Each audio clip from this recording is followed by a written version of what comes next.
No porch is complete without a couple of short glass tables where you can put plants. Brunch. Hit it, boys.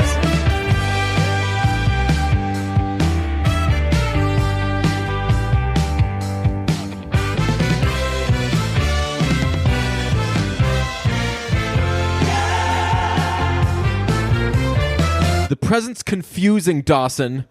Why is it confused? The present's not confused. The present's confusing. That's true. The present. Well, the present could be a thing. If the present has feelings. That's true. Let's not present shame, I guess. Why do people care about the My Chemical Romance being back together?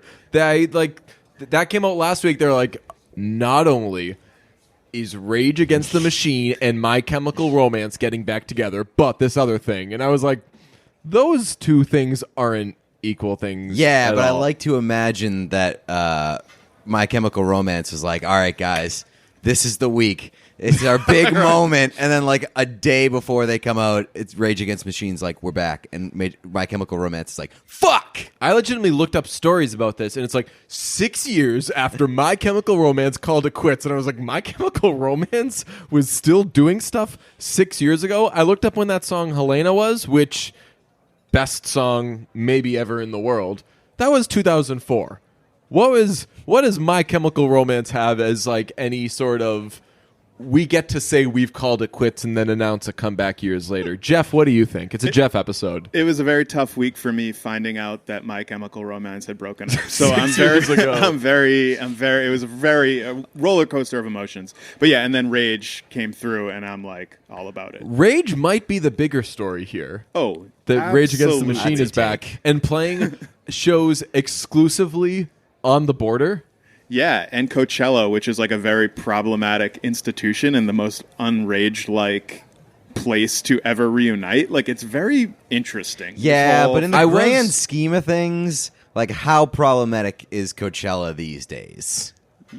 Not as... What do you Like mean? it's True, got to be relative, pretty true. far Yeah. down the list Yeah, that true, Rage true. is pissed about. Why? What makes Coachella problematic? The guy that runs it has donated to some questionable institutions, so there's always sort of a backlash when, like, Beyonce played, or, hey, this guy contributes to, like, anti-LGBTQ charities, and it's kind of like a super rich neocon. I've got kinda bad dude. news for a lot of people that think most rich people Oh, well, like, yeah, have good the morals. generic Yeah, thing seriously. is like, if you chase it up to the top, you're gonna find some awful shit. Exactly. The way I put it is Rage broke up during the Bush years when we needed them most. And Yeah. if they could do that, they'll do anything. So I'm just happy they're back. They were my favorite band growing up. Oh, yeah. And I'm so glad they're back. I was listening to some of their stuff recently, and like, you want to talk about prescient lyrics?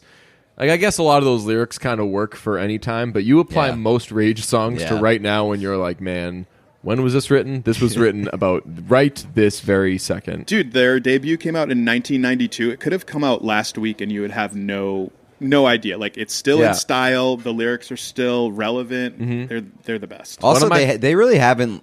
Like, I guess you kind of have to wait to say this, but like a lot of those guys haven't lost a step. They're Nope. still doing cool shit on the side, and so I'm very, very excited now that they're back together. One of my favorite Rage things is just the shot of Zach in, I think it's the Sleep Now in the Fire video, where he's holding the gas pump to his head. Oh, yeah. That was like the first. So that was probably early 2000s, right? The Battle of Los Angeles They would have broke been up out. in that came out in 99. It was just the Oh, 20 okay. year anniversary. Yep. So Okay. probably around that time, yeah. So that was right around, like, I was 11 years old, and I was like, I understand. Everyone's always saying, what's the deal with all these gas prices? What's happening with oil? Check out this guy making a statement. It's really funny because their first album came out when I was 10, Mm-hmm. and like, and you were 11. Like, these are very like big issues, and for like 10 and 11-year-olds, For, like, your formative, like, very impressionable years. Yeah, when were you radicalized? Oh, like 5th grade. Like, Yeah. it's serious. Legitimately. Rage was one of the... I only had, like, 8 T-shirts that I wore as a child, and like 3 of them were Metallica, and 2 of them. Do you were have the Rage Against E, the Machine. upside down E, or what Rage shirt No, did you have? I had what did I have? It was a picture, and then it just said Rage in huge letters, which now come to think of it sounds kind of like I'm describing Mac's T-shirt in It's Always Sunny in Philadelphia, which I do not believe is a Rage Against the Machine shirt. Speaking of festivals, do you know who started Lollapalooza? Perry You Farrell. probably do know this. Perry Yeah. Farrell. I absolutely did not know that. Yeah. And do you know his name is kind of a play on words? No. It's a play on the words peripheral. Perry Farrell is not his real name, which is like the least cool name to Yeah. ever. Yeah, I was going to say, like, Like, it's a play on the word peripheral. Why I'm don't you make changing my it? name to be more badass. What are you going to go with? Perry? But yeah, Perry Farrell, started Lala. Yeah, so Perry Farrell is the front man of Jane's Addiction. One of those cool bands, almost like Rage Against the Machine and Fall Out Boy, where they're more known for they're not like someone other than their front man, right? Okay, yeah, I can see Tom Morello probably being the most Like when people talk, famous and person. Zach's Pete the best, Wentz. and everybody really does know him. But like people know Pete Wentz before they know Mr. Stump. What's his name? Patrick Stump. What about the band? Would you qualify? Wait, the is- band? I was gonna say the band could be one of those, but Is who's Pete really Wentz not the front man of Fall Out Boy? exactly? Exactly. He's not. He's Really? like the bass player or something. But he was Interesting. just cuter than the front man. Is that what it is? Well, he Yeah. had that picture with Bruno Mars. That's what really Oh, okay. escalates remember that you picture. to that. That's a pretty superstardom. That's a pretty fun exercise. But yeah, Rage Against the Machine would fall into that category. Would you say Jane's Addiction falls into that category? Oh, are you positing that Dave Navarro Yeah. is more? Yeah, I Yeah, could see I think that. that's- Yeah, Right? yeah, like yeah. more. You would say more Yeah. people know who Dave Navarro is than Pete Farrell. The Red Hot Chili Peppers. Yeah. I think Flea is. Yes, Red Hot Chili Peppers would qualify. Will more, Ferrell is their Yes, drummer, the most yeah. famous member of Red Hot Chili Peppers. Perry Farrell's brother. Here's the thing. What do you think of Red Hot Chili Peppers? I think they're kind of like a joke a little bit, but I really like some of their. I really liked Californication, and then they started to yeah. become a caricature of themselves. California and like, songs? Yeah, like bing a dang a bang burr bang. like Yeah, totally. every song's like that. But I think. I think that- I go think. ahead. I think they're like an early internet blog where like they got in at the right time and they did some really cool stuff, but they've since been like swamped and they are very much not cool or relevant anymore. I don't understand why people don't find like you don't need to think they're the coolest in the world because like to a man it's a collection of some of the biggest douchebags you could find, I would imagine. Yeah. Just but- watch Anthony Kiedis and Flea at an NBA game. But like virtuosos across the board, right? Chad Smith is this great drummer. Like, don't need to say any more about what a musician Flea is. John Frusciante, to any like kid who's ever played guitar, is an absolute god. And Anthony Kiedis, I saw. Actually, I saw this in a those Pitchfork over-unders Yeah. things, or no, overrated, underrated things? Yeah. Which is a cool enough concept. Josh and Emma Tillman were doing one, and it was Red Hot Chili Peppers overrated, underrated. And they both like were adamant. They were like, underrated. Really? Anthony Kiedis is in on the joke, and you guys don't understand that. And I don't know that he's necessarily in on the joke, but I think that I always took them as like kind of tongue in cheek.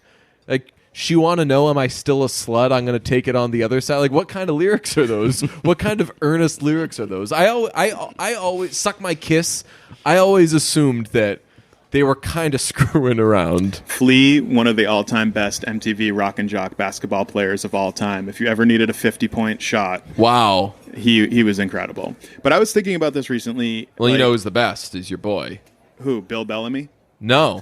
Well, he's a little later, but Butler. Win Butler. Oh yeah, Win Butler's. Yeah, he's Every great. year. Like, He They don't crushes call it. they him played a Lose Butler. celebrity. Yeah, they played a celebrity basketball game, and this guy from Arcade Fire scored a bunch. And it's like every time it's the same story. It's like Win, who actually used to play basketball and is tall and is a good basketball player, managed to score a bunch against Camila Cabello or something. He's always like posting up, like Ariana Grande, like it was like he's like a big He's like a man who's celebrity. good at He's like a basketball. celebrity basketball player who also moonlights as a musician. Yeah. I'm very jealous of Luke Bonner's like special relationship with him, that he like knows him. I think He's that's friends very with. cool. I've probably said it on this podcast before. The not the worst interview, but just like one of those interviews where you're like, I wish that Didn't happen. went. Yeah. Generally, I wish that didn't happen. But Win Butler, awesome, super nice dude, and that band is just intimidating because like Very they're much so. all. I was just saying, Red Hot Chili Peppers is like a collection of like impressive douchebags. Arcade Fire, while accused at points of being douchebags, is like a collection of probably the best people who like want to change the world for the better more than anybody in the world. So 100%. I would agree. standing around that group of people, a little intimidating. And then after having an interview that you're like, that didn't go so great. Rostam walks in and you run away out of just never meet your heroes. Like I just felt like I'm like 5 seconds away from Josh Tillman somehow popping up here. I'm gonna run away here. But yeah, I did not know that Lollapalooza was founded as a Jane's Addiction farewell tour, which Yeah. actually kind of sounds a bit like The Last Waltz, except they made a tour of it. Yeah, so all those like Lala, and there was something called Horde Tour, which was like Horde Tour was like the jam band version of Lollapalooza, Blues Traveler maybe, and Spin Doctors. Those dudes, like John Popper was involved. Hell yeah, lots of Like coke. Lollapalooza and Horde Tour were kind of like Horde Tour. and Horde is an acronym. I don't know what it stands No, for. well, Horde Tour is actually a character from the beloved show Game of Thrones. And Boo. Gotta no, work on that. he was That saying, Type 5. Horde the door, and then it was very emotional when you find out that's how he got that stupid name of his. that is exactly how it came about. Thank you.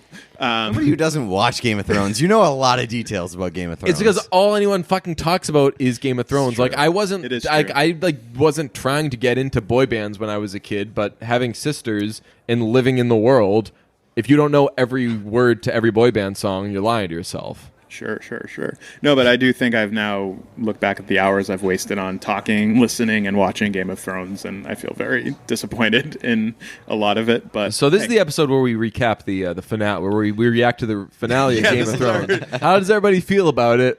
People were pissed. Yes, Daenerys. Yeah, wow, it's crazy. yeah, upset. they thought that it was mainly complaints about the writing. Correct? They said, "How could you rushed. piss on us that last season? You pissed on like a lot of why'd you have to Ever piss on heard us?" Somebody say they pissed on them. Well, like general, like, oh, you're like pissing on your fans right now. I don't know why I associate the ending with a lot of piss, but like people were pissed. Yeah, it was. We thought it was rushed. That's why we were waiting until now to finally talk about it. Yeah. I think we're Exactly. taking our time. It should have just ended. Yeah, if they had exactly. taken their time, like we are taking our time to react to it. Nice. Well, speaking of other shows, people liked that we watched a random episode of Dawson's Creek. People liked when we dip into some Everybody Loves Raymond episodes. So for this week, we watched 2 episodes of a terrible show. It was called This Season of Silicon Valley because oh my god, not off to a great start. Yeah, if My Chemical Romance just gets to announce that their shitty product is coming back in the middle of nowhere, Silicon Valley might as well do the same thing. I had no idea that it was back on Same. TV. I didn't know. Someone was saying they were like, oh, so then we watched a couple episodes of Silicon Valley, and I was like, oh, what season are you on? They were like, this one, the new one. And I was like, oh, I guess I'll watch those. And rough. Have you?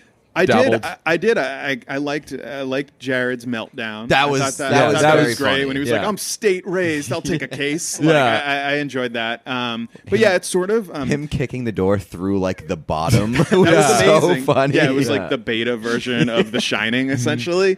I have a love-hate relationship with that show, and like just because, and my wife always gets so stressed out because you just know it's always going to be bad, whatever happens, and nothing ever ends up like progressing. So it's a very like Right. It's like a stress dream, like where you're just Yeah. like running in circles and just bad things are happening. So again, like I don't know really where we are at with this show And what's going to happen. No one cares about what they're doing or what they're working on Stakes. or any of the like obstacles. there are no There are stakes. no stakes, There are yeah. no stakes, and the writers just refuse to take any risks. Like they've kept so many characters around for like almost no reason. Someone's gonna give them money. Wait, do they want to take that money? Right. Here are the reasons why they might not want to take the money.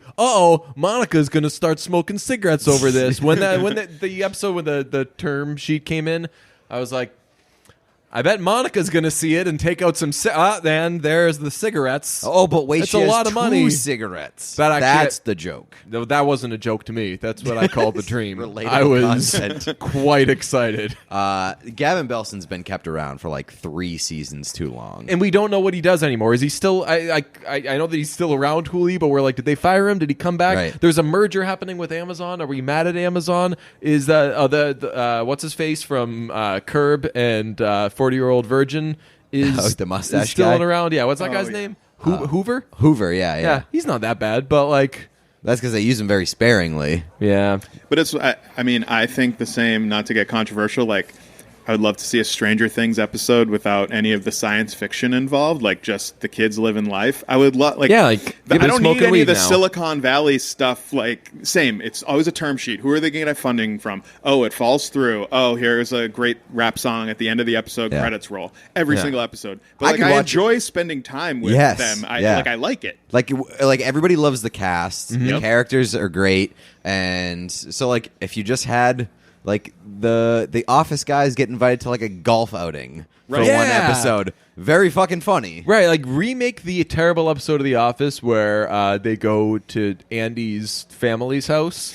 Do that with Silicon Valley, and it will be better than what they're doing right now because they'll be out of the they'll be out of the office, and also there's like a bit of Seinfeld 2000 to it where they're like, this character is such a douchebag. He's always texting me stuff about this. Oh no, he's got a wearable chair. My eyes rolled so hard when it was like, oh yeah, he's a douchebag who's using all the latest technology, and some of this technology makes you a bit of a doofus. I Yeah. never thought I would say this before, but if Silicon Valley could be more like Succession, where Succession, did you guys watch Succession? Yes. Hell yeah. Succession's like not really, like so much plot happens off screen, but it's all about getting these people that you love to see in places. Oh, they're at this tech conference. Yeah. And it's not about like, it's about them and their relationships. Them just being assholes at different venues, basically. Exactly. Now they're on a boat. Now they're in Aspen. Now they're Literally like, what that show is. And it's just fucking rich people awesome. being assholes in different rich places. that's a great like elevator pitch for Succession. I love that.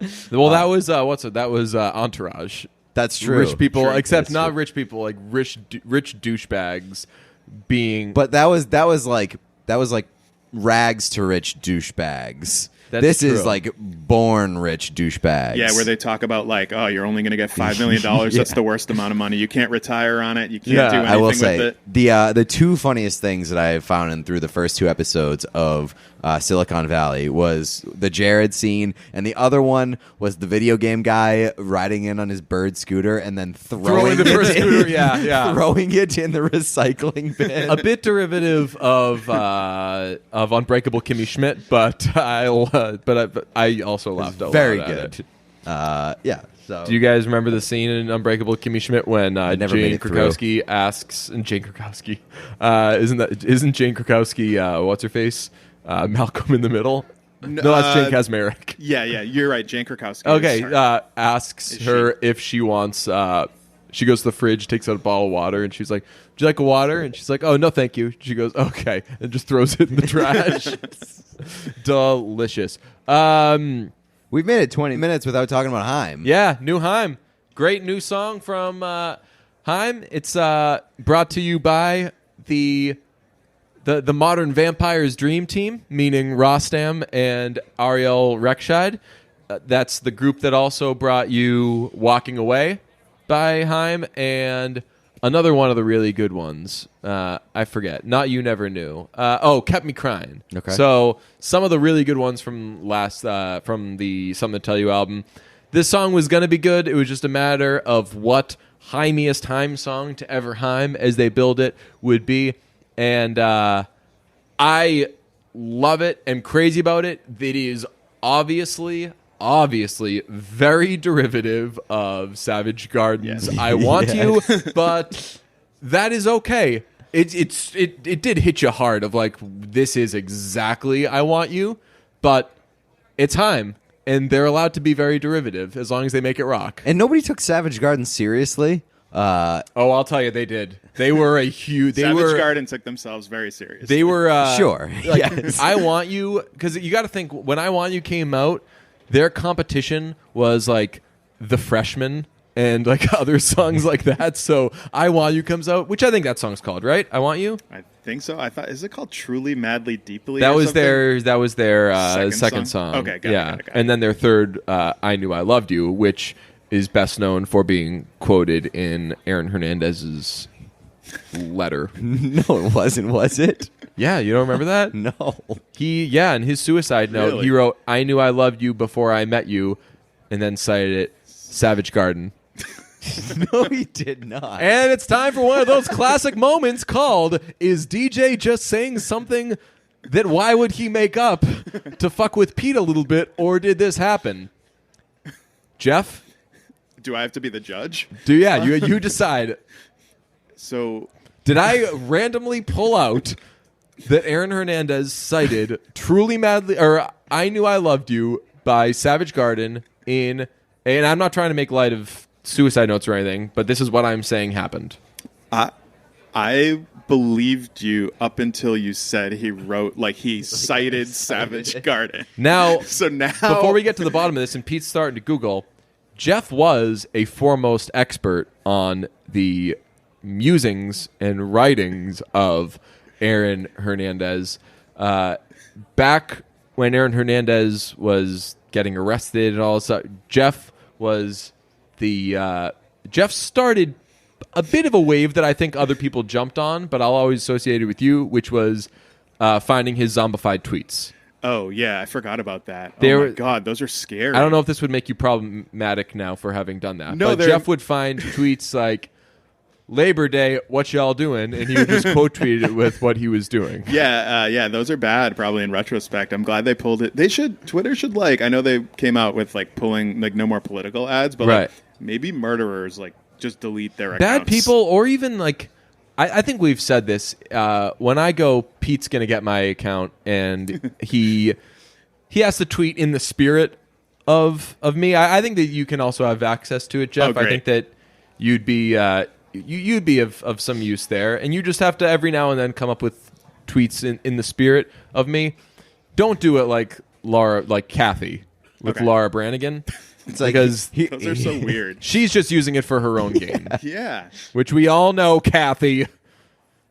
So Did it's this time for the happen? thrilling conclusion. Wait. Do you want it? We do want to do a read first and then get to the thrilling conclusion? Or yes, let's keep them hanging. all right, listeners, think this over while Jeff, you can do this week's read. Sure, I'd love to. Here you go. Yeah, don't screw it up because we have money on the line here. Yes. Today's episode is brought to you by Porches. Fall is here, and what better time to install a new porch from Porches? With made-to-order designs to fit any budget, Porches will help you design your dream porch. Here's something I bet you didn't know. A porch with a fire pit not only makes your house the best on the block, it greatly adds to the overall value of your home. In just one day, Porches can install a brand new fire pit for your porch. Not interested in a fire pit? Porches can make you chairs. Nice ones, too. That will go great on your porch. From handcrafted, low-sitting wooden chairs to those plastic white ones you get at Home Depot, Porches has a chair for every occasion. Don't need a chair? Your funeral. Porches has a great, decent wind chime selection, too. And if you're giving one as a gift, Porches wind chimes ship with a ton of paper wrapped around the tubes and clapper, so it won't make any noise before they open it. No porch is complete without a couple of short glass tables where you can put plants. In addition to 3 standard sizes in stock, Porches can custom make you a set of those short glass tables where you can put plants in colors ranging from white metal with a glass top to brown metal with a glass top and green metal with a glass top. Thinking of freshening up your existing porch? Porches has that plastic stuff that looks like wood, but doesn't soak up water or splinter. Porches technicians will lay it down and drill it in just like they would with wood, but it will serve as a more versatile and practical base for your porch. Skimped on the fire pit and fake wood? It's screen season. Limit the damage done by Mother Nature and stay a little bit warmer on your porch with a screen custom cut by Porches. You'll still be able to sit on your porch and enjoy the fall nights with those tiny little wires blocking some of the cold from getting all the way inside your porch. By the way, I kept reading this as Fences, like the Denzel Washington movie, and I was picturing like Denzel delivering a porch to you. That was a good movie. With Porches, you can always show your true colors. Porches has flagpoles and flagpole holders, so you'll always feel at home on your porch. A bathroom on a porch? It's been done before. Porches will visit your home, size up your porch, and see if there's a room for a toilet on that bad boy. You'll never have to run back into the house in the middle of a porch session again. Especially if you also have a mini fridge that blends into the rest of the porch. Porches will custom install a mini fridge made from 100% plastic stuff that looks like wood. So you always keep your favorite porch beverages cold. Halloween is come and gone. How fucking long is this? They send, we read. Yeah. They send, we read. We've complained about how long ad reads are, and it has not ended well for us, so we'll have to cut this. Halloween is come and gone, which means Porches is having its annual pumpkin overstock blowout. If you're looking to buy hundreds of pumpkins, Porches has tons of backstock, and everything must go. Get a Porches Chain for Life membership, and you'll get unlimited chains for holding up those swinging benches that are on porches. I feel like I'm in like the Wet Hot American Summer like commercial or something like that. The Chain for Life Club also includes unlimited hooks with screws on the other side that will drill cleanly into both wood and the plastic stuff that looks like wood. Why do so many people take good care of things like their house and lawn while totally overlooking their porches? If you need a cool sign to put on your porch, Porches has a sign for every mood. Hang a sign on your porch that says, "Home is where the porch is," or take your porch on a road with "My other car is a porch" bumper sticker. Planning an outdoor movie night? Porches offers pretty good projectors and screens that will let you watch your favorite movie or game right from your porch. Don't be a piece of shit with the bad porch. Trick out your porch with Porches. Use promo code BRUNCH for unlimited tips on how to upgrade your porch today. Porches. Get that money. We had Nice. we had some people asking us. The read apparently does not include what the website for Porches is. So Porches may have done that intentionally. Because yeah, I guess if you say a website, you have to buy the URL, and Porches wanted to save a little money. Honestly, if you don't know what the website is, maybe a porch isn't for you. Maybe you're not a porch person. That's true. It's true. Right. You into porches or not? it's only for serious porch aficionados. Yeah, Then you if would know if the you website. know, you know. Otherwise, Yes. Move Okay, along. it's time for the thrilling conclusion from AOL.com. Headline: Aaron Hernandez quoted Savage Garden, told fiance, "You're rich" in suicide note. One of Aaron Hernandez's 3 reported suicide notes was published by TMZ Sports on Friday, revealing the former NFL player's final words to his fiance. Then a part of it, and then I have that up. I have that article up. I'm looking at it right Yeah. now. It says Hernandez ends the note by it- telling Shay that she is going to be rich Right. after Hernandez ends his life, concluding with a reference to Savage Garden's 1999 romantic ballad, "I Knew I Loved You." Yeah. But it does not say. It does. No, it does. It did. It did. It He wrote- literally said Yes, he Savage wrote, Garden. "I knew I loved you before I met you." I mean, like that- a high school Savage yearbook Garden. quote. Like, Yeah. So, what'd you think of the new Heim, Jeff? I thought it was okay and not for me. I listened to the beginning and I didn't like Savage Garden, Yeah. so I didn't like the beginning of the song. off to a rough start. And then I liked it. I've only listened like 2 times, and the second time I liked it a little bit better. Caitlin was listening to it, and in the background I was like, "Oh, this is good." But I was just like, you know what? Not for me. I'm fine with it. Yeah. Okay. I understand. I mean, if you don't like every reaction I've gotten of it is like, it's so much like the Savage Garden song.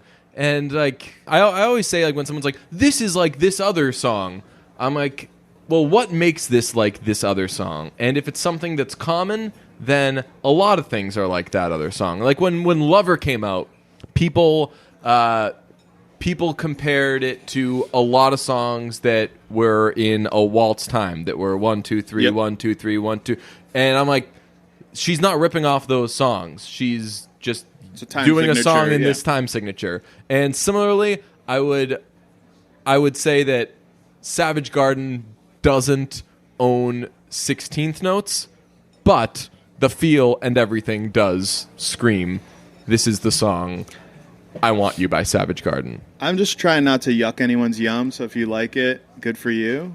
Hell But yeah. it's just not for me anymore. Well, that's I'm trying to move- generally my vibe. Yeah. That's my vibe now. I've progressed into being like, this sucks and here's why. Yeah. To being like, you know what? Maybe it's not for me. Well, we have apparently like very different tastes Yeah. when it comes to Haim. I think that maybe we want different things. Yes. Like I liked Summer. I love Summer Girls, and you guys I- liked it. Initially, I thought it was a total I liked snooze it, but I fest. was like, this is their most derivative song yet, which it still is. That song is still more derivative than Now I'm In It. But as I was listening to it after Now I'm In It came out, I was like, yeah, this song rules though. It is clearly, and admittedly, like Danielle posted like, hey, Ariel was sick and he really likes Take a Yeah. Walk on the Wild Side. So I just like wrote that song for him. And then we used all the same instrumentation, made it sound exactly like it. And now it's like a fun little song. That song gives me a feeling that I like. Like it reminds me, and maybe it is because of the Walk on a Wild Side, but I don't know. It just reminds me of like a late summer's evening when you're like driving home from work or something like Yeah. that, and you're going to do something fun. That's the vibe I get from it. And maybe it's more, and I don't get the feeling from the new song, but Yeah. maybe that's just me. You toss that in a cocktail hour at like a summer Oh, yeah. wedding, and that's Hell gonna yeah. get you where you need to go. Oh, absolutely. Yeah, that that's- actually like makes a lot of sense because like that's breezy. your vibe. I Yeah. feel like, and my vibe is like really quick, really synthy. Yeah. I'm here to party. Yeah. That's what that new song is. My favorite part was just that middle section, the chill little like almost breakdown with the nice little haunting piano. I mean, Beautiful.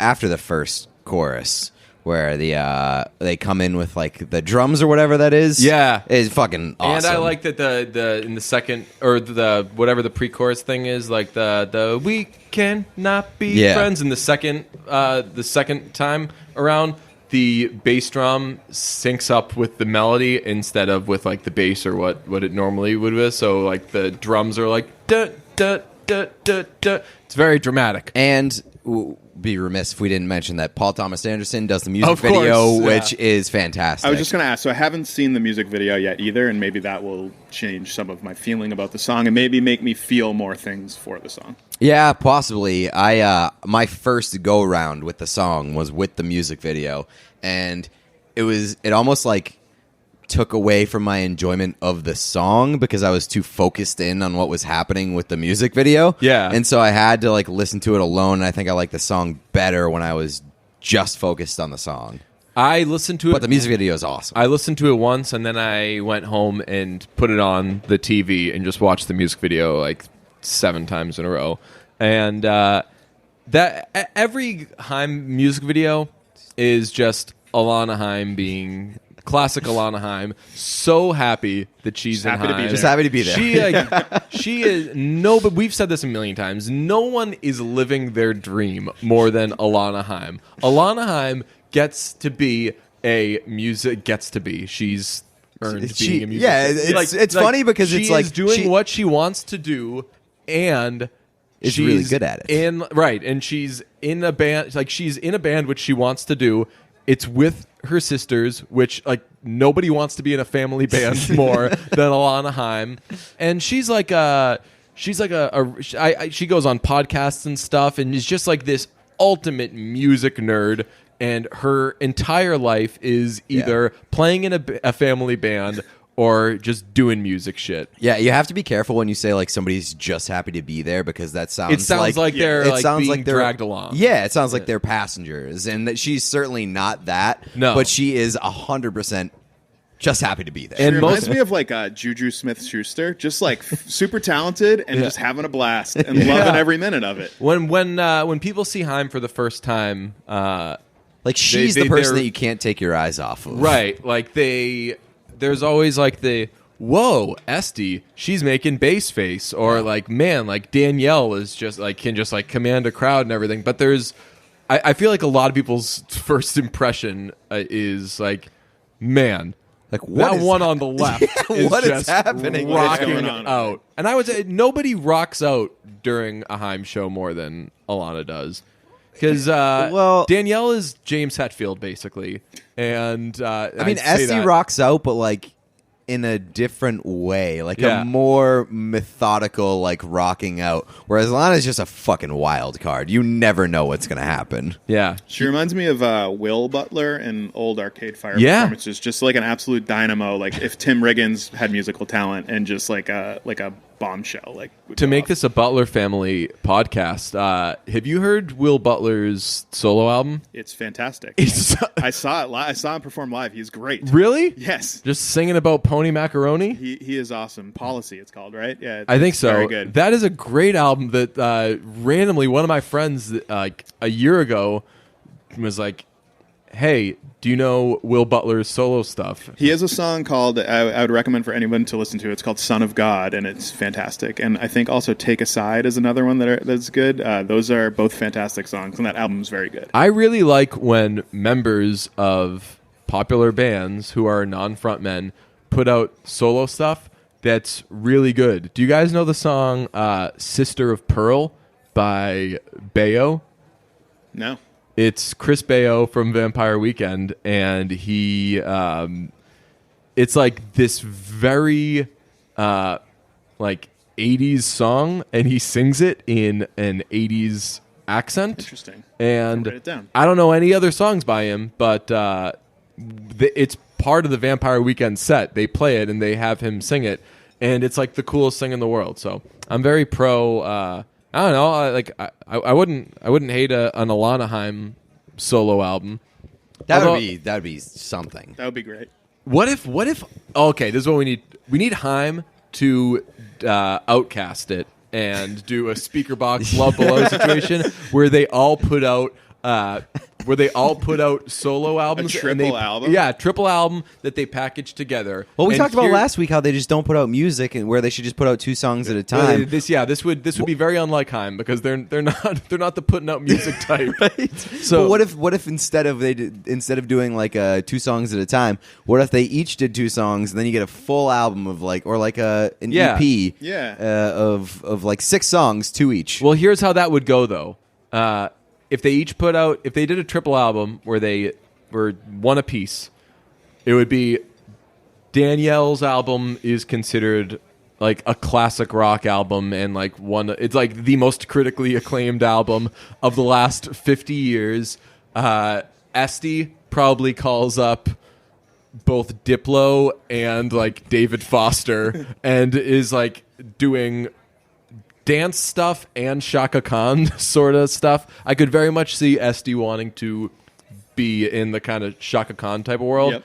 And then, to your point, Alana, just absolute wild card. There'd probably be some metal in there. Like, who knows? It would be some like... be like spoken words. Right. Yeah. She would be... I would say that Alana's would be most all over the map and probably my favorite. Alana Haim, make a solo album, coward. Yes. Yeah. There's I don't know if they still I think didn't they do they pivoted a while ago where like they were all going to stop using their social media Yeah, and they only put stuff on the main account. Consolidated, yeah. In the one Which account. stinks because Alana Haim on Twitter is amazing, but it's great because it means if Esty's not checking her Twitter account, she's not Can't unfollowing. unfollow you. Yeah. Not There you go. unfollowing that Can I ask you guys a hypothetical a Haim question? hypochondriac question. Yes.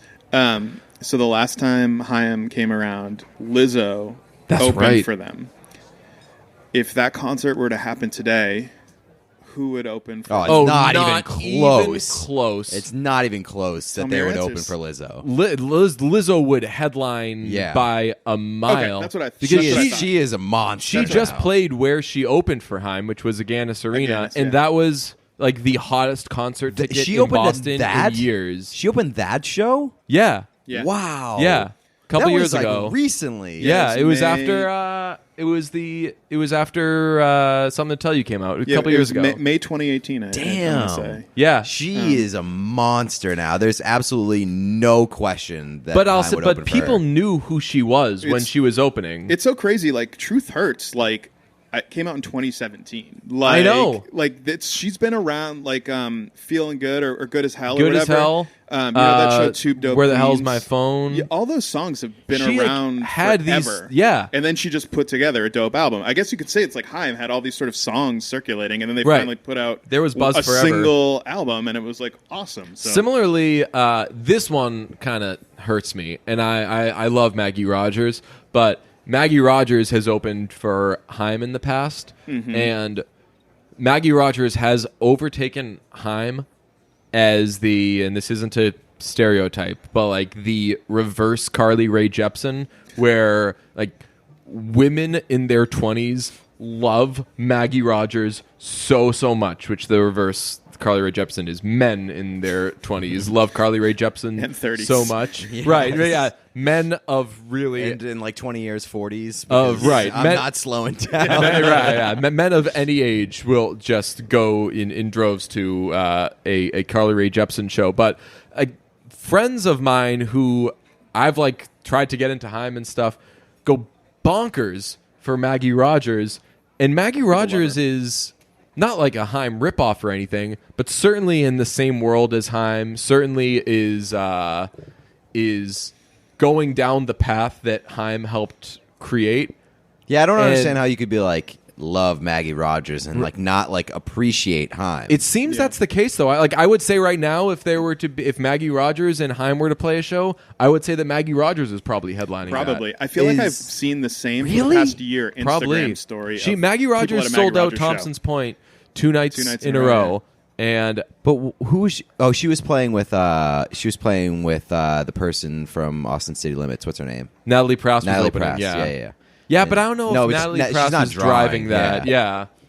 Yeah. And Maggie Rogers just opened for Casey Musgraves. Yes, as well. And that's Natalie like, Prass had opened for. Really? Yeah, when I saw Casey Musgraves, Natalie Prass opened up. Shouts out to people getting Natalie Prass on their tour, because that Natalie Prass album last year ruled. I feel like Maggie Rogers and Haim would be like double headliners. That's the old Billy Elton show. Sure. Yeah, Oh, you know, right, they right. tour together, yeah. I thought Or they I thought did Billy tour Elton together. was a person, and I was like, I've never heard of that person. But Yeah, he sings the song "Bad Guy." oh, yes. All right. That would have been a good walk-off moment for the episode, but we haven't even started it yet. We're talking about Parasite, the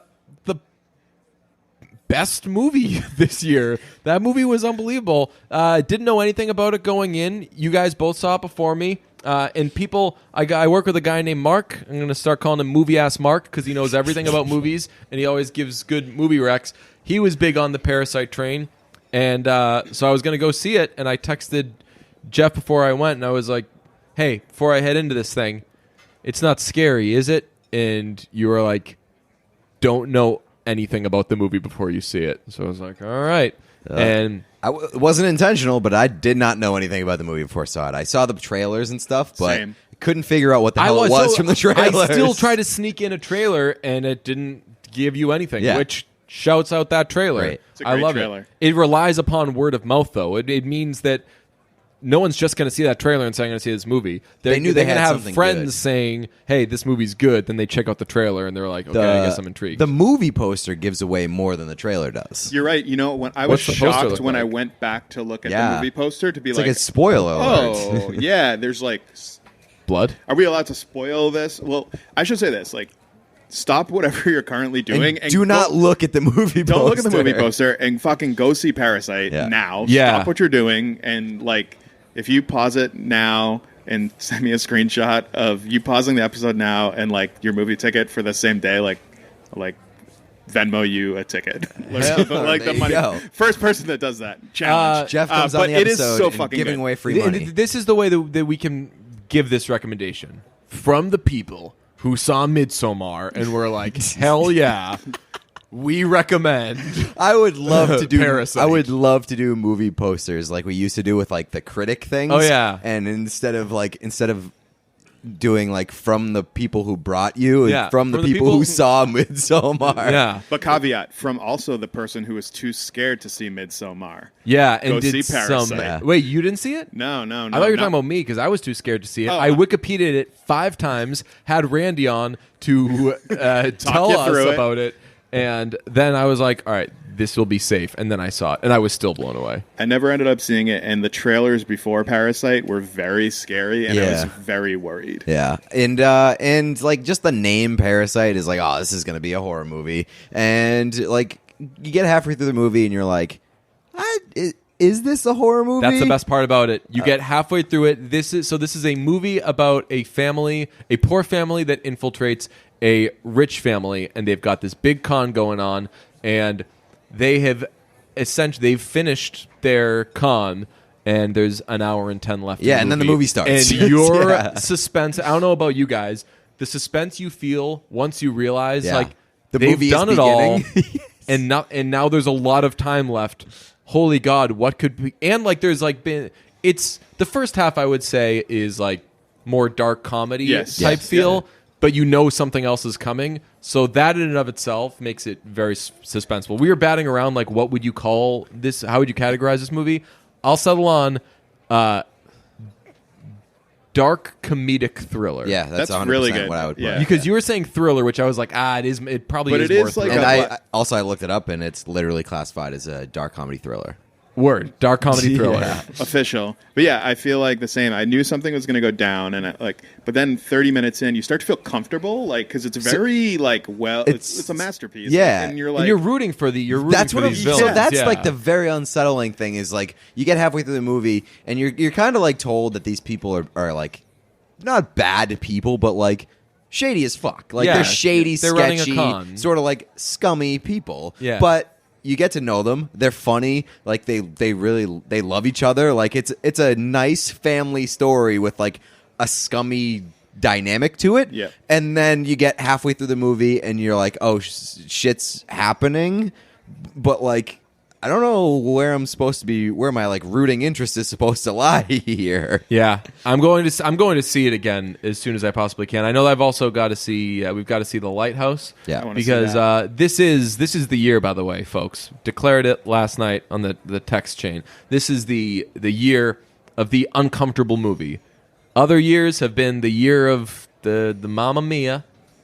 You know, your followed words, by not the year mine. of the Mamma Mia 2. The year of the Mamma Mia 2. Oh, I'll tell you, the year of the Mamma Mia sucked. But then the year of the Mamma Mia 2, well, that was a good year. I mean, that was the year of the Mamma Mia 2 / Paddington 2 Oh. is just like, it will go Imagine down in human history. both of those movies coming out the same year. We put MoviePass out of business. Because 2 good movies that we liked came out, and we saw each 600 times. I very late to the game saw Paddington 2 and Happy Death Day 2 brunch recommendations. Yeah. And I loved them both. I cried during Paddington 2, and I loved Happy Death Day. It was like the best plane movie of all time. Did you feel bad about yourself afterwards that you waited so long? I did. Honestly, I did. And I think subconsciously, I was just in London recently, brag. You know but we that stayed near London Paddington boy. Station, and I think maybe subconsciously that's why we picked to stay There you in go. Paddington. Did you haven't seen Happy Death Day 2, have you? No, I heard it's not Should as keep it that good. way. It is not as good because it is the Sucks. worst movie ever. Okay. It is It is not the worst movie ever, but it sure does it's suck. unbelievably bad. Like I didn't even feel I'd have to go back and listen to what we were saying at the time, but in I remember- hindsight, I I remember wasn't the even main- happy to be seeing like Tree again. The main sticking point of our Happy Death Day 2 review was Stop that doing parallel universes. that and also Yeah. it just became like a science fiction movie halfway through the movie. Yeah, I think I like. Girlfriends are always talking about going to science class. It's not free anywhere, so I will not watch it. It is. Fair enough. and I won't do it. But you will see Parasite again because it kicked ass. So basically, Please see this movie. Like, yeah. So go. It's a South Korean film, and this director is hot. Correct? Yeah, Very Bong hot. Bong Joon-hoon. He had a Netflix movie Okja. I knew him, and I think Pete same too, from Snowpiercer. Yep. Which Chris Evans was in. Have you seen Snowpiercer? I've not. Snowpiercer has a lot of Snowpiercer. I hardly know her. Fucking Christ. Snowpiercer has a lot of the same themes as this movie. I guess that like he sticks with a lot of the same themes. Yeah. Like, Class class stuff? warfare. Yeah. Yeah. So the premise of Snowpiercer is the world, the climate has taken over the world, and the only survivors of humanity are living on a train that goes around the world, and the poor people are in the back. And Chris Evans, one of the poor people, has to fight his way to the front of the train through all the rich elite people, and shit happens. Yeah. It is very It's good. crazy. Man. It's on Netflix now, and it turned into a show. It's like a TV show. Really? Yeah. Okay. So that one was an American adaptation. It's the old, It was I think he did it in English. I think Right. yeah. But wasn't I don't know if it was like adapted from a South Korean Interesting. movie or like the source material. I don't know I either. don't know. I liked it better the first time when it was called Cold Pursuit. Fuck off. That movie sucked. But yeah. What? I did not like that movie. Oh man! I think I was expecting like Did you not get the joke? It's like Maybe not. they made it was a Swedish film and it was the worst movie ever.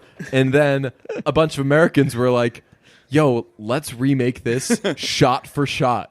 It and is not literally do shot anything for to make shot. it better. Yeah. Okay, I never we watched ended the up going Swedish back version. and watching the Swedish one after because we saw the American one and we were like, What that is movie this? was so stupid. Why'd they make that? And then someone tweeted at us and was like, "Yo, watch the Swedish one and you'll understand." And you're watching it and you're like, line for line, everything. It is like it is an absolute. It is the biggest scam in the world. It's a bigger scam than what happens in Parasite. That like some American scriptwriter just copied that movie. No, it's very.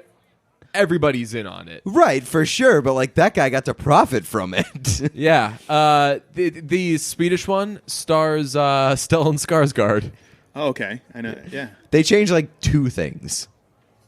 I don't even. Yeah, they do in one. A guy Hits his wife. A guy punches hits his wife, and in the American version, he tries to hit her, and she kicks him in the nuts. Yes. Much better Yes. outcome. He straight up clobbers her in the Swedish version, and it's like a real holy shit moment. Yeah. I have like almost forgot that I saw that movie, that Cold Pursuit. I thought it was going to be almost a little bit more like ridiculous, and now that I understand like the joke premise of it, Yeah. that is very It's very funny. That is very funny now. Oh man, So what do we love about Parasite? Because I loved the mom in the rich family. she's great. Loved her. Loved the sister in the poor family. Yep. I I mean, all the Everyone's acting great. jobs Yeah. were great. I found it funny that poor person smell was such a major part of the plot, movie. yeah. And ultimately what ends up really making everything go down. That Yeah. a guy makes a face that he smells a poor guy. Yep.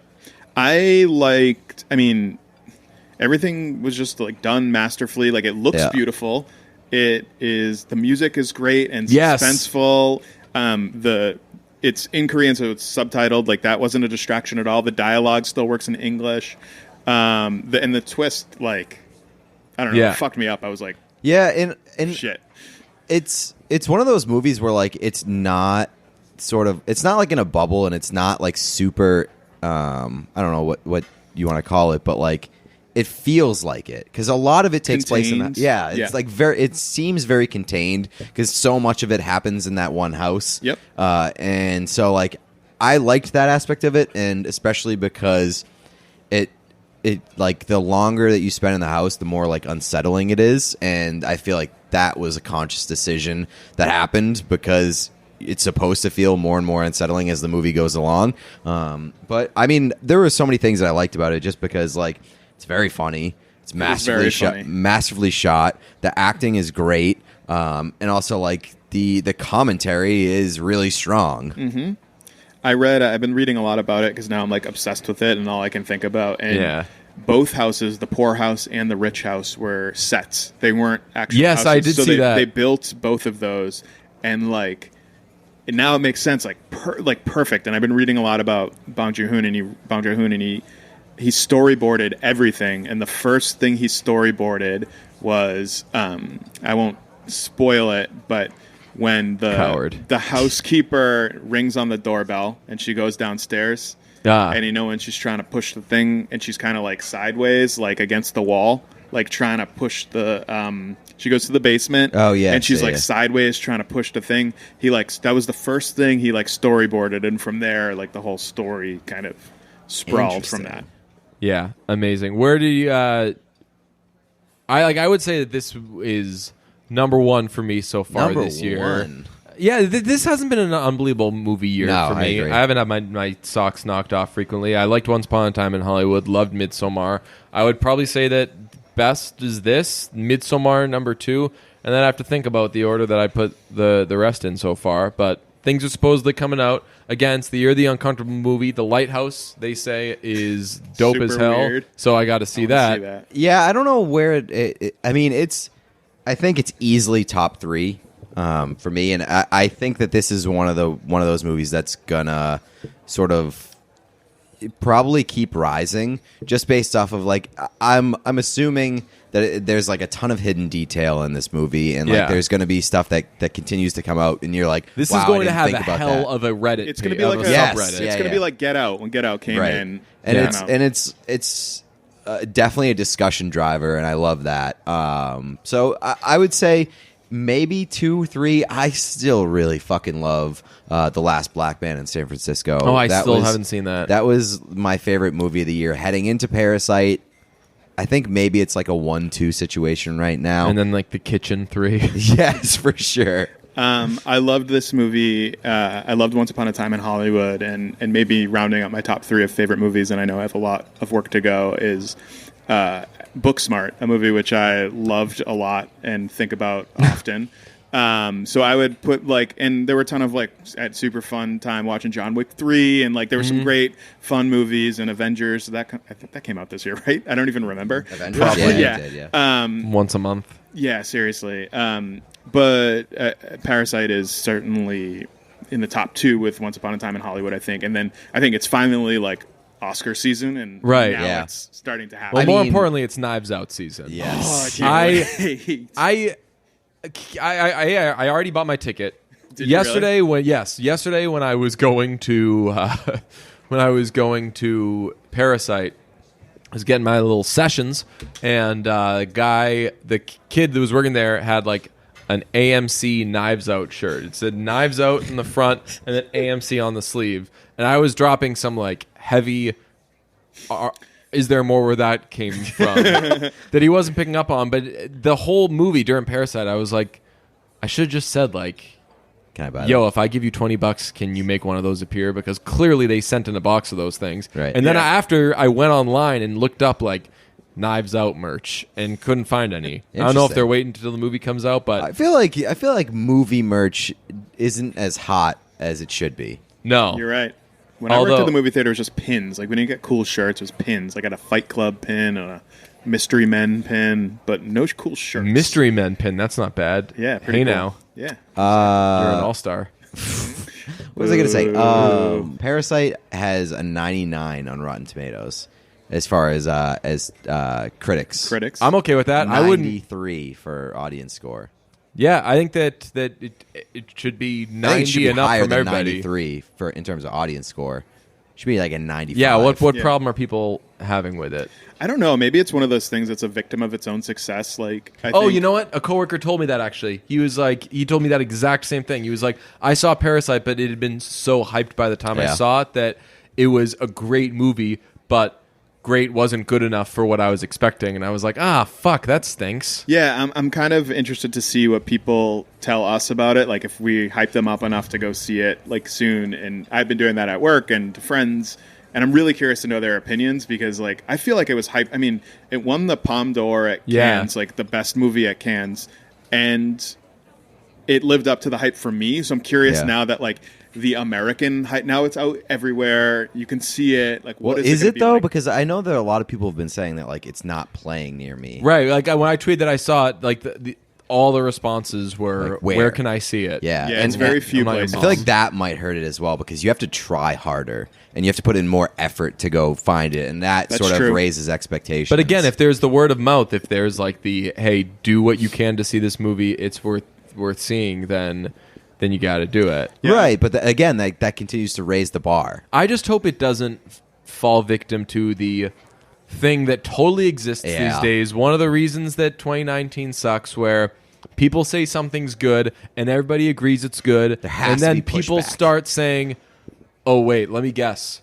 You're one of those people that thought this was good because everyone said it was good. You're one of those people. I bet you liked La La Land too." Oh no, I didn't like La La Land because La La Land was so terrible. Oh wait, La La Land ruled, and we all saw it and liked it. And then everybody had to be like At a some cool point, kid on the yeah. internet and point out like, actually, La La Land's not as good as you're making it out to be. So if you think that La La Land is good, you're basic. Like, how the fuck does that compute? You see a good movie and you say you like it. Everybody else says that it's a good movie. Are you like bad people? Are you stupid? Are you shallow? No, get out of here. You sound like Tim Robinson, and I think you should leave. Like just going on a rant about society today while you're trying to steal I know tea- these dress names better than I know my own grandma. X2.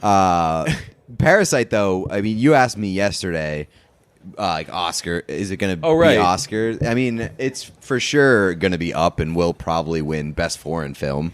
Yeah, so Better. it's the only. I'm telling you guys, I'm obsessed with this movie, and I've like dove in. So South Korea has submitted it to the best international film at the Oscars, but no South Korean movie has ever been nominated for like best Oscar, best screenplay, best any of the other awards. So people are thinking potentially director, screenplay.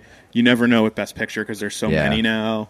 It I mean, might if be the Roma cool pick. got in last year, but last year was a tough. Last year was a tough one. This Yeah. year is stacked, I feel Yeah. like. I mean, we still have like The Irishman's coming out, and Yeah. that's supposed to be like lives up to the hype as well. That's what I'm saying. I don't know if did I say that before we started recording, but I feel like last year was a really great year for very fun popcorn movies and Yep. movies that like are just like you sit down, you have a great time, you love it. But not great for prestige movies, and like you saw that in Oscar seasons, you're like, ugh. Some of these movies have been fucking nominated for Best Picture, Yeah. and this year I feel like it's almost the complete opposite, where there are a lot of prestige movies coming out, and there haven't been too many fun movies. I agree, and I think we're gonna get our patience is gonna be rewarded like soon. Like this movie, Lighthouse, Knives Out. Irishman. All these movies are apparently like the screeners are starting, the critics are starting to see them, and they're like, yeah, I can't they're believe legit. how high The Irishman's coming in early on. Yeah. just based off of like how hyped it's been, and like obviously the cast and Scorsese, like you set the bar really high for that. Yeah. People are not disappointed. And when we talk about the best foreign film at the Oscars, there's a story that came out this week that I thought was very funny, but also like not that funny, but like just funny in my twisted sense of humor. But like there was a movie from Nigeria that was they tried to put it up for best foreign film, and it was rejected by the Academy because it had too much English dialogue. Interesting. But English is the official language of Nigeria. Really? So I thought that was very fucking funny. So, like, foreign film, does that need to mean foreign language? Yeah, they've changed it this year to best international film, so it doesn't need to be foreign. Like Canada and England can submit. So then what are we doing here? What Exactly. a bunch of haters. I'm pissed. I just looked up, I just looked for a Parasite subreddit, and it doesn't exist. Really? No. And let me tell you, Chaboy was living in the Midsommar subreddit. I've just now gone deep in the Watchmen Reddit, and I love a good deep Reddit thread. Have you guys watched Watchmen on HBO Yes. yet? Yeah. It's No. sick. You know what subreddit you should follow though that I've really been getting into is movie circle jerk, What's that? which is basically Not off to a good start. it sounds A little dumb and it sophomore, is very yeah. dumb, but it is just like all movie shit posting. It's basically stuff nice. that like jokes that you would see on Twitter about movies, but they're just subreddit posts. So it's And just like a Reddit of Midsommar 2019. basically, yes. You found the source. Yes. Nice. Have you seen Hereditary? No, but I read the Okay. Wikipedia Have you seen page. Hereditary? No. No, definitely Yeah. not. Damn. But I Did you read the I- Wikipedia page? I think I did actually. It's a scary one. but I forget it. So there's like a scene in Hereditary where like there's like the girl of the family, she like sticks her head out the window to get like air and stuff, and she hits a sign on the side of the road, and she literally gets decapitated, and it's the fucking most horrifying scene in Hereditary. And so like to give you an idea of what movie Circle Jerk is, I saw a screenshot today on movie Circle Jerk, and it was Kevin McAllister sticking his head out the window in Home Alone 2 Lost in New York, and basically like a dog in the wind, and it just said Hereditary 2018. Oh, God. And it was, I laughed so fucking hard. seeing Hereditary, I would need like once upon a time someone was trying to tell me that I would be able to do acid because they were like it'd be okay.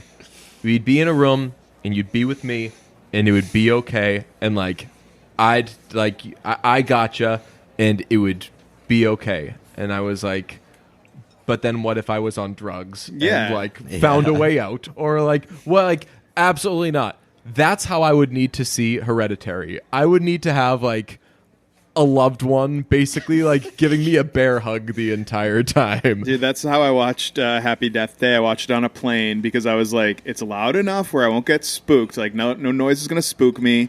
It potentially is lightly edited, and there's so many other places I can like look away. The screen is so small. That's how I would need to see Hereditary. Actually, I might never see That is Hereditary. a great segue because Happy Death Day is a PG-13 horror movie, and I saw one of those this weekend. I was at opening day of Countdown, which Jeff was like, "Oh, when you guys saw that movie?" I feel like PG-13 horror movies have a space in this podcast's world. Oh, yeah. Like although I think I don't know, PG-13 horror movies and just bad horror movies. Like I can't remember if Would You Rather was probably R. Bevins was doing some pretty shocking stuff. What was the one that we just saw, the hide and seek one? Hide and Seek had to have been. Was that what it was Oh, called? you know what? It might have been. I think there was a movie called that. No. It was Hide and Seek was the game, but the movie was called Ready or Not. Ready or Not, that's right. I That was remember- rated R, wasn't Yeah, it? let's see. Ready or Not movie. I think it was because she swore a lot. She kept saying like, "Oh, this fucking Yeah. family." I'm like, "This is why you made this movie." I feel like R? our real niche is horror movies that are PG-13 but really, really badly want to be rated R, but they don't have the balls to do it. Right. Okay. So saw Countdown, and it is a PG-13 horror movie about an app that tells you when you're going to die. Now, I'll say they actually do have an app out now called Countdown that like probably as part of the promotion for this movie. Oh boy. I would have to be crazy to consider putting I'll that on my download it phone. right Why- now. Don't. Why not? Just like This is how the movie starts. it gives me the really right. Like, dude, this is I haven't seen the movie. It doesn't affect me. what is it? I bet. So here's what I'm guessing. I'm going to So download it right now on the show. Cool, do it. It's got a little timer. It says like day, like years, days, hours, whatever. I would guess that this promotional version of this app Yep. doesn't do anything under like 80 years, right? Yeah, they wouldn't have the balls. To Are do you that. sure? That would be- I doubt. I mean, I bet they do. Unless when you sign up, it's like, Because yo, nobody's going to where share am I? that shit if it's like in 70 years you're going to die. Is that thing downloaded yet? It's downloading. And guess what? The tagline is death. There's an app for that. Is that yes, the movie tagline? yes, Oh, yes, great. that was. So You know the classic tagline that everyone knew 10 years ago. There's They were a- there's like, an we app got to for make that. this. Yeah. So this app exists, and these high schoolers are at a party, and it also had it has like scary alert sounds. I don't. It's pulsing. My phone is pulsing. I just opened it, and it's literally just the the license agreement, and now Yeah, it's that's pulsing. a big part of it. What does the license agreement say? Because that's a big part of this movie. I mean, it's long as shit. right. Let me see what. Let me skim it to see if it hits on any of the stuff that. I'm now ends up getting being too important. scared to like even. Yeah, this is getting So am I. unsettling. Like, I hate this. Let's see. Do you feel my phone Each license pulsing, maybe though? on one. Yeah. Use the countdown. Yeah. Let's see. User agreement. Your license get a limited number of license purchase. You shall not. Yeah. Distribution. So let me guess. A big part of the movie is that the people don't read the licensing agreement and they get fucked by it. Big part of that limitation wow, of big shock. responsibility. LLC It's like the software. South Park episode where they do the Okay, human so centipede. this doesn't have. Oh, it doesn't? It doesn't have the part of so. So this is just like a legitimate licensing agreement? So you're That's going. lame. So, but you're gonna hear soon why the licensing. Your agreement- countdown is ready. Do you accept your fate? Oh, what is it gonna I'm say? going to click yes. And here we go. If this is a jump scare, It's I'm gonna going be to like- punch somebody in the face. All right. Oh, even the app logo is just. Ooh, give me the- 18 years. I only got 18 That's years. kind of mean. Yeah, man. I told you. 18 years, 250 days, 19 hours. So, That's fucked. I don't like that. how old am I? I don't like that you did that and that you're on it and everything. But Me neither. So, I would be I 46 think that years I old. think that this app they just like Google like global warming and then Yeah. they're like, yeah, just make it any time within like the next 20 years or something. No one will remember this app. right. But, So yeah, if anybody wants to clip this from the podcast and save it for later, in case did somebody just turn on? Yeah, it's flashing. The fuck is going on? wait, yeah, it is Yeah, flashing. my camera and shit is turning on. What is going on here? I'm like looking around the apartment, seeing what could fall right now. I absolutely hate this. yeah, so- this is like a very uneasy feeling. Clip the podcast, and if I die when I'm 46 years old, And I'll tell you, this movie was scary. this Was shit it scary? My phone is like pulsing, and the light is turning on. See, hold this. I don't You wanna accepted touch your it. face. I don't want to touch it. I'm not touching it.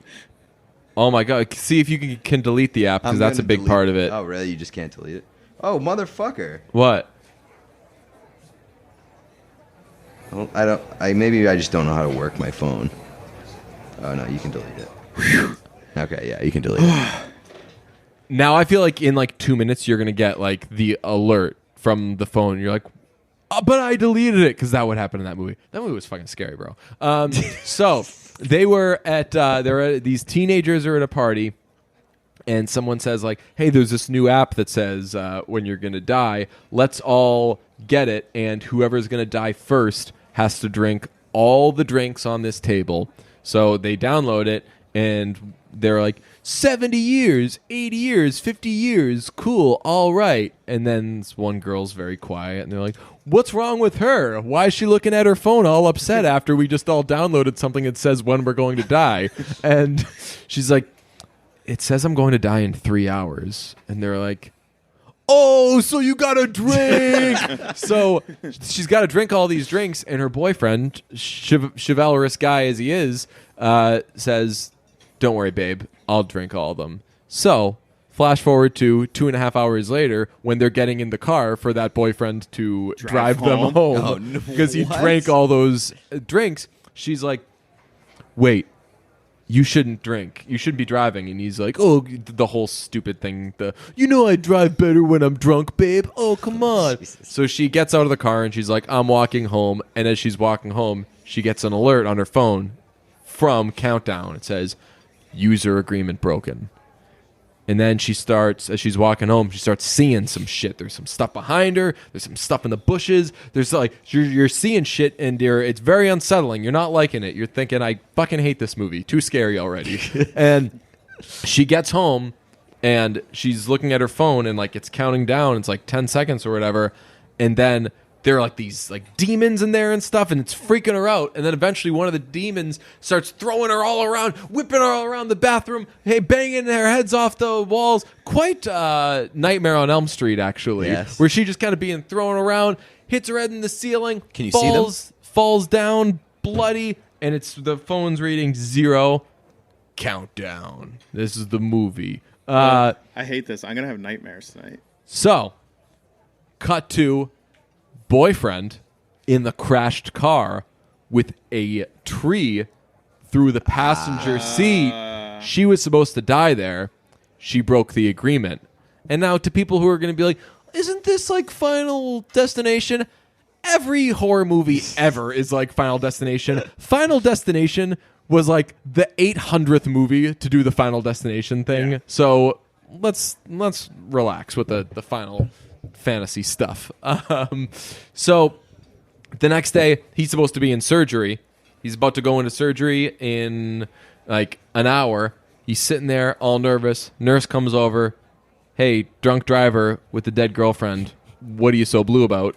And he's looking at the app and he says, it knew that she was supposed to die last night. And then she died.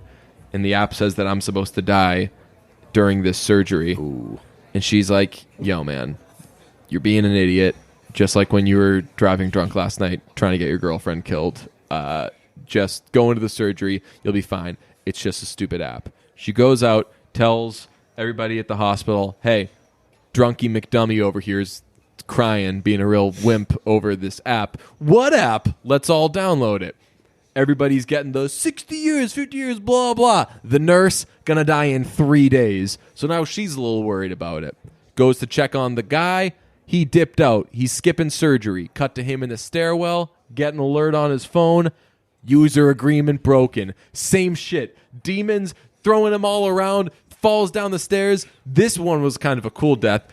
The phone falls out of his hands, falls all the way down the stairwell. Phone lands, and as it's counting down, body lands on it. He's dead. Now the nurse is thinking, uh-oh, there's something to this app. She's pretty scared, and also is working at a hospital with a doctor who is like very inappropriate, rapey as fuck, doing the whole like I'm gonna write you a good recommendation stuff. It's the old horrible bosses routine. Just like awful. Except why was that like?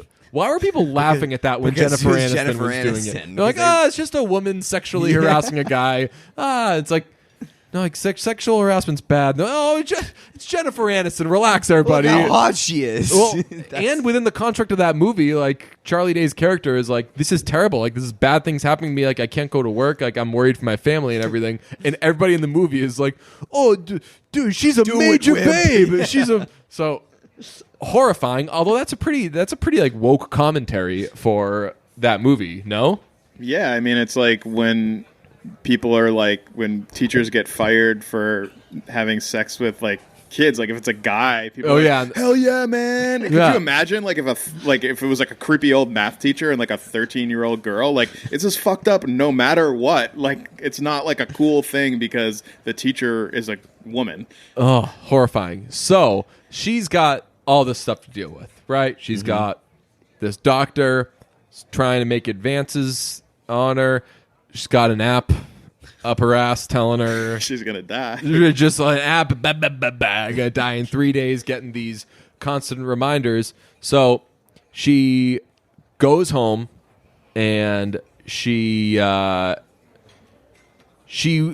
making plans to go visit her mom's funeral or gravesite with her family in a couple of days.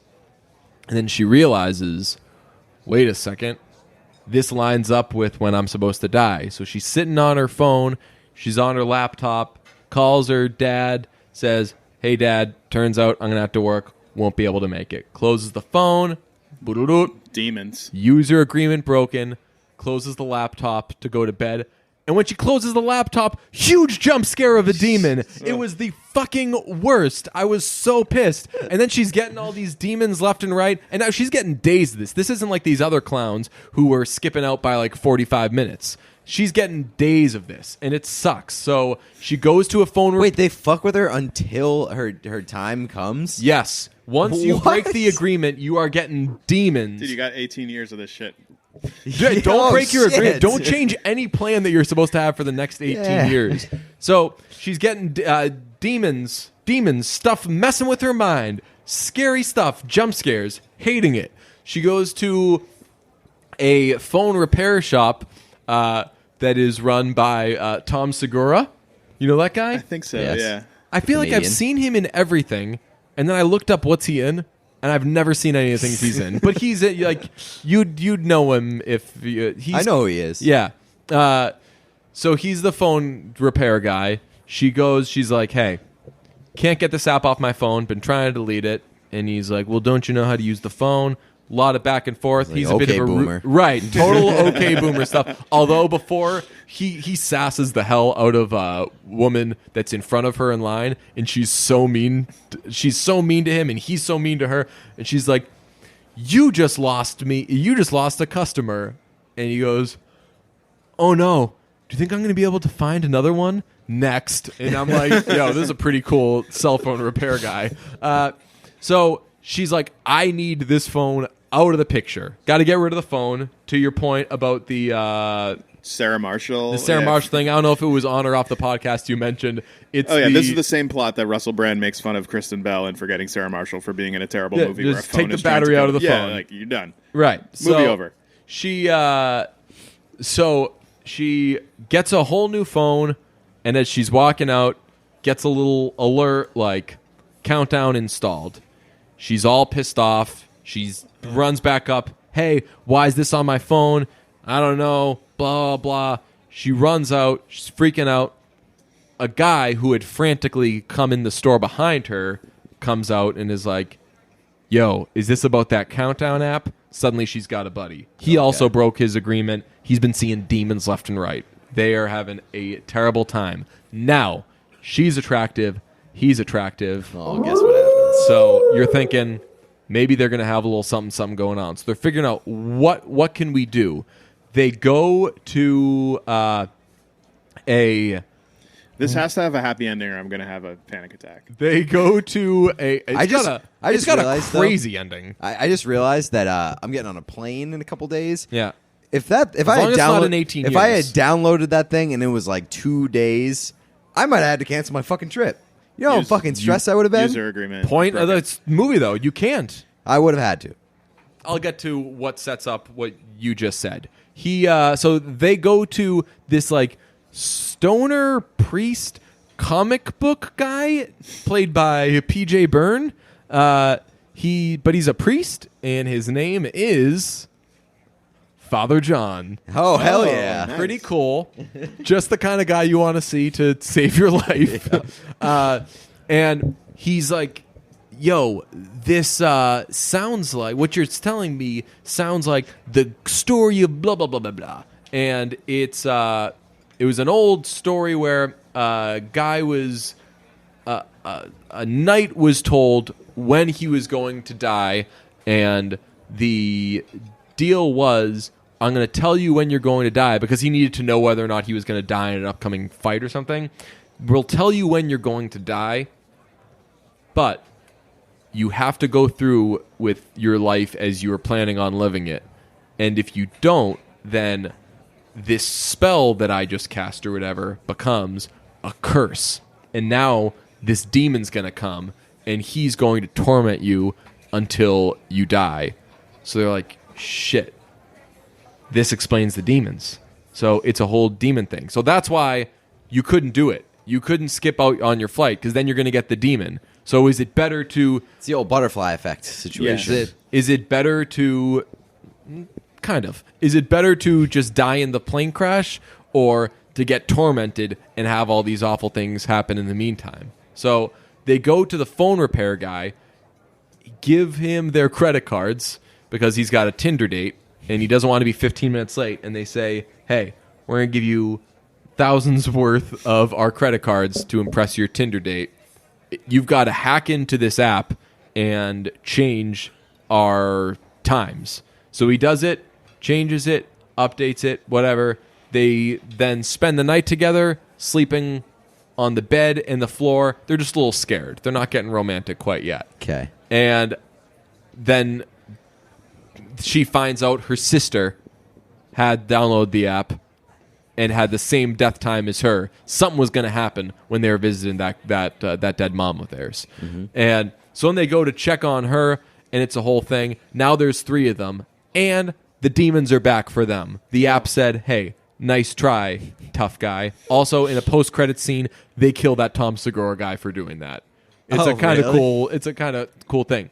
So they go back to. I like that Tom Segura plays like the genius who's able to hack into a fucking phone and change around the app. They go back to Father John, and he's got some solution where if they put a bunch of salt around, the demon won't be able to come in, and the demon is going to catch on fire or something. I don't know. Very much like the science parallel universe thing, where when they're like, "Oh, well, there's this rule," you're just like, "Okay, sure." like a lazy I don't know. out. I don't know. Yeah. I don't know anything about this. So they go to do that.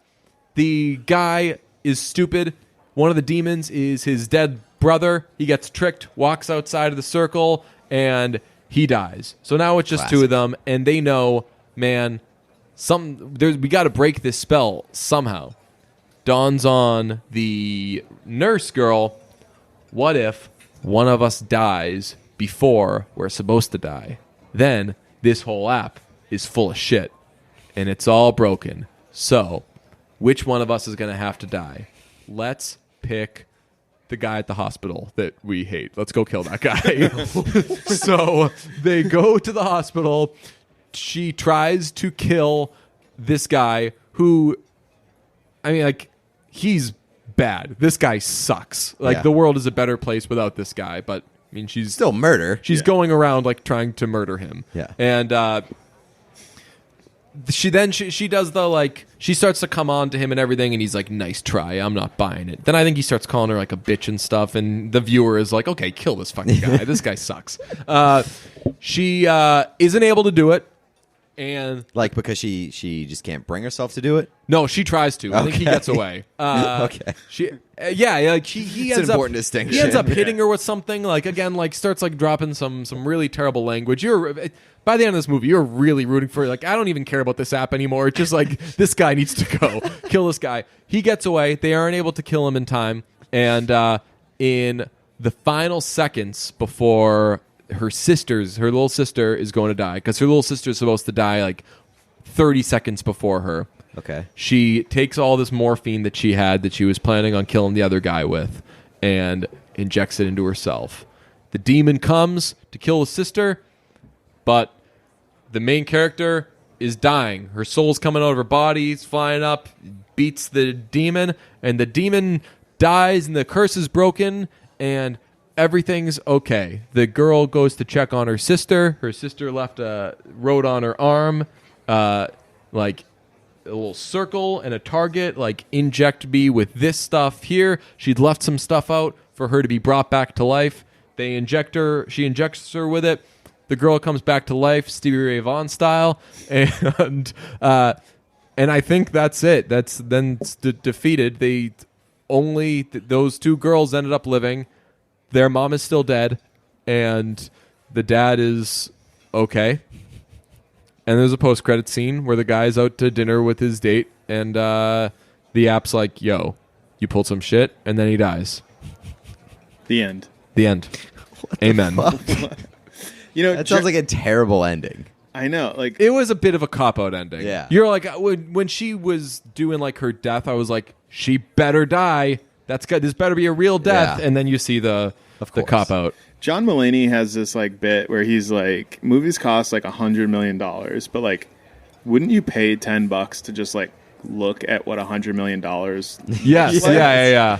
I would much rather like pay to just see like what. By are the we, way, what that, are we doing? By here? the way, that movie definitely did not cost $100 million. no, probably. But I bet it costs. I don't know. I don't know how much a demon runs these days. I bet it costs like They used a bunch of those. $32 million.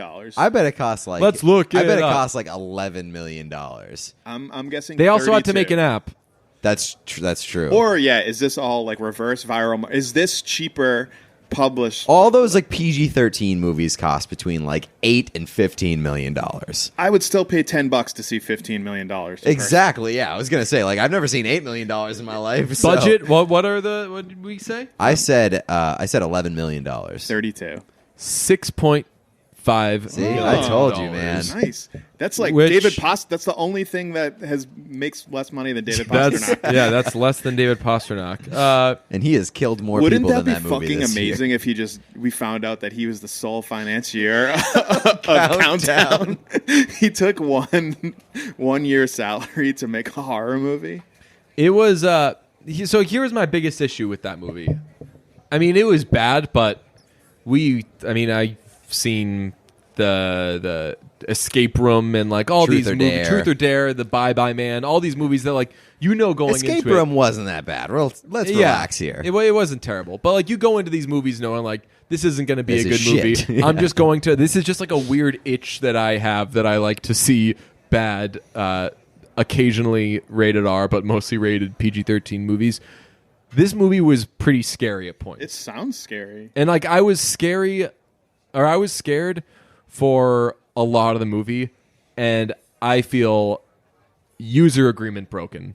When I see PG-13 on a horror movie, there's got to be some sort of like PG-13 horror movie should be like Thunder Mountain Railroad, where Thunder Mountain Railroad is it a roller coaster? It's a roller coaster, yeah. Sure. Yeah, It's like sure, a you wimp. It's a- training wheels roller coaster. Oh yeah, of course. It's a real roller coaster. Yeah, that's a roller coaster. But like when you're with some real coaster heads, they're like, yeah, we know that that's not a real roller coaster. That's what a PG-13 horror movie should be. It should have elements of horror movies, but not the scary part. Right, it has the bumpers up. Was any part of it like fun? Like when you were at the party in the beginning before everyone's downloading the app, was that like fun? Like I feel like I'll stuff tell should you, be fun. the Rotten Tomato scores. Oh, how's it doing on Rotten Not a lot Tomatoes? of people having fun at this what do movie. what do we got? A solid 30% on this one. Let's read what some of the people are saying about it. It's labeled a teen thriller. Yo, so wait, That's so never it says, a good idea. Oh, so it says, hold on, it's rated PG-13 for terror, violence, and bloody images. So you can rate something for like it's scary. Terror is like a fucking Terror that is is- a word that is Yeah. should probably not be used for horror movies. Before No, well, Parasite, I I mean, was judging the terror, ratings. terrorism is the act of like intimidating people Yeah, by doing terrible psychological shit. things. Yeah. An abject failure whose only virtue is its utter forgettability. I hate sentences like that. That person probably uses the word inherent a lot. You know what most movies are? What? Forgettable. Yeah. Like I've seen like 100 movies this year, and I can name like 8 of them off the top Yeah, of my I head was just right thinking now. that myself. I was like, what did I see? Oh, I don't know. Ooh, how about this one? Forget cheating death. In Countdown, it's the audience that really gets cheated. Cool. Nice. Crudely uninteresting, the kind of horror film that demonstrates nothing but contempt for horror fans. So then that's something that would make me want to see it. It demonstrates contempt for horror fans. Like I want a horror movie that's going Game of Thrones Ooh. and pissing on me. We got that a cold we got retreat? a one-liner from a guy from Maine here. Alan Adams says, "We can only hope that this is the final countdown." Oh, that's pretty good. Pretty good. Not bad. That's pretty good. But when you asked, is there anything enjoyable about it? The scene with Tom Segura being an asshole to the woman trying to get her phone fixed. There is a bit of OK Boomer to it where he asks like, "What are you using your phone for?" And she's like, "Well, I mainly use it for Facebook and texting." And he does a like, Cool. Of course. "Oh, you got the most brilliant technology in your hand, and you're using it to keep up with the fucking like macaroni recipe." And I didn't know what I still until yesterday I didn't know what OK Boomer meant. You guys have used it with me. Like Yeah. I've heard it said before a million times. I didn't know That's if there not was like OK a Boomer Boomer, though. Esiason thing. Yeah, you're like me trying to understand toxic masculinity. No, you would say OK Boomer back to this guy. no, No, he's- no, because he's young. he's like he has like a young mind. OK Boomer means you're saying somebody is like OK millennial Boomer- shaming, and you say back to them OK Boomer. No. No, OK Boomer is more like old man yells at cloud. Yeah, Yeah. that's what that is. But wait, is Tom Not Segura because young or Tom old? Segura is like appreciating technology, so that right, doesn't no, really but he's work. shitting on it. He's shitting on like, oh, let me guess, you text all day. No, he might be okay boomering. I understand though, like technology makes it a gray area because if you even know what technology is, then maybe you don't qualify as a boomer. Yeah, like, But if he had a house, it sounds like he's trying to like shame the woman for not using technology appropriately and not maximizing it. So and that's not a boomer yeah. thing. he's doing what boomers hate that millennials do. Yes, yeah. But boomers hate that millennials do. It's like, Like, being like, oh, you don't know how to technology use... shaming them. Yeah. Yeah. Yeah. I mostly like that. I'm okay with the okay boomer thing. I think that generally, I've been tweeting a lot less these days. And I see people getting into fights on Twitter and stuff. And I know that's been me so many times in my life. And I'm like, it is so not worth it and so not healthy to do. But when I see people going at boomers and being like, okay, boomer, I'm like, you know what? You guys have this coming. You've been assholes for absolutely no reason. Yep. And I also love it because it's just like the millennials version of get off my lawn. It's like get off my internet. Yeah. Have you guys that's- seen the Facebook group where people pretend to talk like boomers on Yes, Facebook? it's so fucking funny. If you really want to see like what boomers are up to on Facebook, join your town's Facebook page. Yes. And that is basically a main line into boomerism. It's awesome. I disagree with you though on the argument that like there needs to be a cap on how scary PG-13 movies are. Obviously, like it can't be like super duper horrifying or. Like, I'm not talking about horror. I'm not talking about like what you see and the blood and stuff. Like if it's Jump like scare? super suspenseful the entire time and there are jump scares, I'm like, hey, I'm trying to be 13 years nah, old here. man. Please I disagree. Because save it for the horror movie. When I was save in- it for the R. when I was in Parental middle guidance. school, Right. man, I don't got a parent with me. that's who those movies are fucking made for, Yeah, though. yeah. Because like when I was in middle school, I lived to be scared Of course. shit scared out of me by these movies. That like you're in middle school, you don't give a shit about like cinema or film. You're not watching these movies being like, well, the technical aspects in the commentary Yeah, well, is great. I was the You're same just like way, but scare then- my fucking pants off. I at was this the same sleepover. way, but then at some point you become an adult and Yeah, you don't most like being adults stop scared. going to those movies, and you keep going. But adults still go to R-rated movies, like R-rated horror movies. Yeah. So shouldn't those be the ones that are super scary? And the PG-13 ones should be the ones that are like, there's an understanding that this is like the light beer. No, But if you can handle the R-rated ones, then why are you like offended that the PG-13? No, one if I exists? go into the R-rated ones, I know what I'm doing. If I go into the PG-13 one, I want some tamed down, like I can look away for a little bit, I can check my phone kind of vibes. No, Pete's right here, DJ. Like they make it PG-13 so people like 14-year-olds can go see it. Yeah. Not So it's, because like, it's accessible. not because it's like of this scared level for a 13-year-old. Like DJ it's- just feels bamboozled. I understand that. I understand that's the way it is. I'm saying this is the way that it should be. There should be some sort of rating where, like, we're again like from the people who recommended Happy Death Day. Like when like a PG-13 horror movie, I want Happy Death Day. Not scary at all, but it's got a horror movie feel.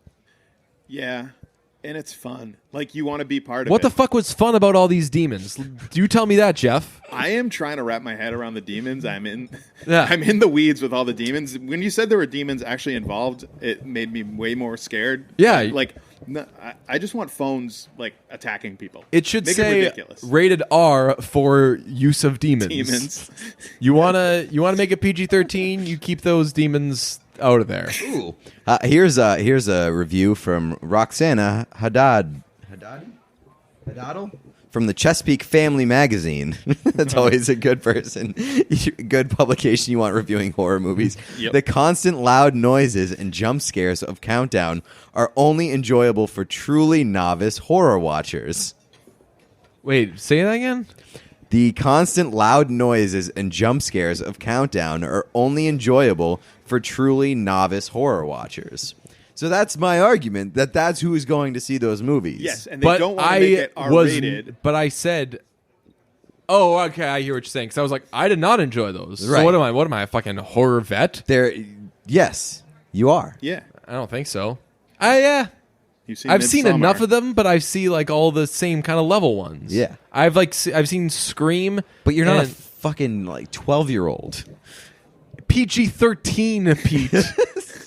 13. Sorry, I was a bad boy. I was seeing this shit way before I was supposed to. Damn, man. Oh hell yeah! I mean, I fucking lived in the R theaters. I was a big movie theater sneaking in person for like the bulk Really? of my 20s. Yeah, what I started by I'd go to the electronic ticket machines and buy senior citizen tickets because they were like $5. Yeah. And no one checks them. And then I just started like fucking getting wild and seeing like 3 movies at a time. And I've only done it once. I've never done that. I've only buy done it- one ticket and see a couple. I've only done that once, I believe, and I only stayed in the theater for like 10 minutes. I went to see a movie. I got out. Mamma Mia 2 was playing next that's door. right. I opened the door to see at what part it was, and I noticed that the Boats were coming? The boats were coming soon. So you know what? I plopped myself in a seat. I stayed for the final 15 minutes of the movie, and that was the best part of my night. You know what I rewatched the other day? I had to buy it, but it was so worth it. Sing Street. Ooh, I hell yeah! would love to rewatch Sing Street. Best Wait, it's not movie. on Netflix anymore? No. Jeff Lowe was asking about like what are the most underrated, underappreciated movies of the decade, and in true Twitter fashion, you yell out your 3 answers or whatever, and then Sit a couple with it for days the rest of later, the you're day. like, ah, shit. Like Sing Street would probably be at the top of my list. Yeah, it's and such a also good I would movie. say that Chef probably shouldn't qualify. Everybody loves Chef, Yeah, but not everybody has seen. right? Chef. It, I it have wasn't not like seen a. it. Oh, It's- really? It's Yeah. not underrated. It's underappreciated, I guess. It's- But, like underseen. Is this the one Yeah. with Bradley Cooper or John Favreau? John John Favreau. Favreau. Okay, got it. Yeah, there is one with Bradley Cooper. It's No called, one's like, seen Burnt, that one. maybe? Yeah, something no like one's seen that. Um, Sing Street, so good. Jack, just a young Jack Rayner, hasn't been to Sweden yet. Simpler time. Jack Rayner much better suited for Ireland than Sweden. I got to run soon, but so I'm gonna have to cut my my tight 5 short. Oh right, yeah. Do you have jokes for Parasite? I have one because it's all I have time for. But Parasite, more like paragraphs because that was the most reading I've done in a long time. That's a good joke. I like You it. get- I no won't- more? I won't throw rotten peaches at you. I would have more jokes, but actually, you know what? You know what the housekeeper's least favorite movie was? What? Call Me by Your Name.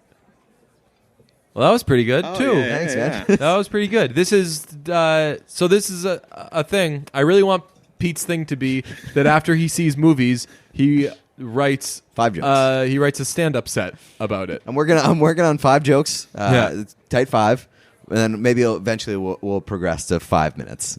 I But like it. 2 for 2. 2 for 2, okay. Yeah, the paragraphs was a great joke. Thanks. I would have more, but the movie was just way too metaphorical for me. Last night I wrote a poem. Man, I must have been in the poem zone.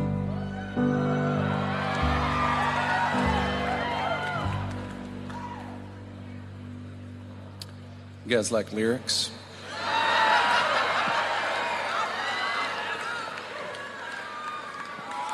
I'm in over my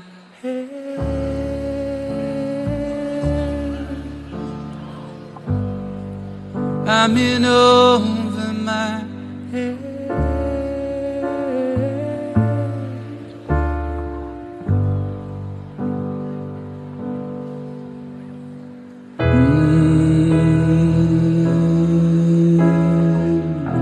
I'm going to assume that it's not like a fight that's breaking out right now. I mean, you've got to be pretty fucking hardcore to fight during this song. You gotta really want to fight. And I do.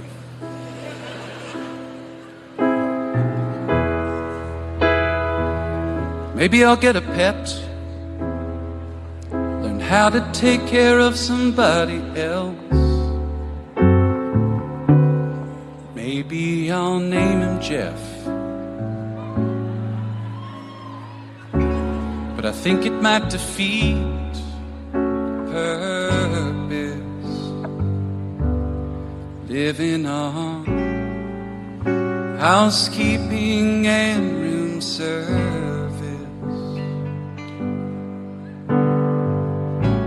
But I don't want to leave the palace. Oh, let's pay someone move in here and fix this.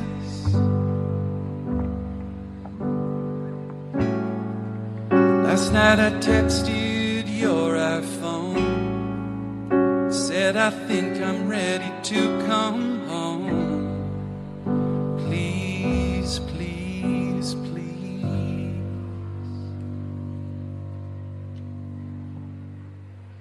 I'm in over my head.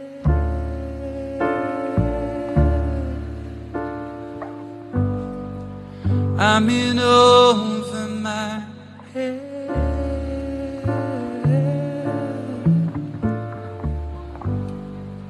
It's just me and Jeff.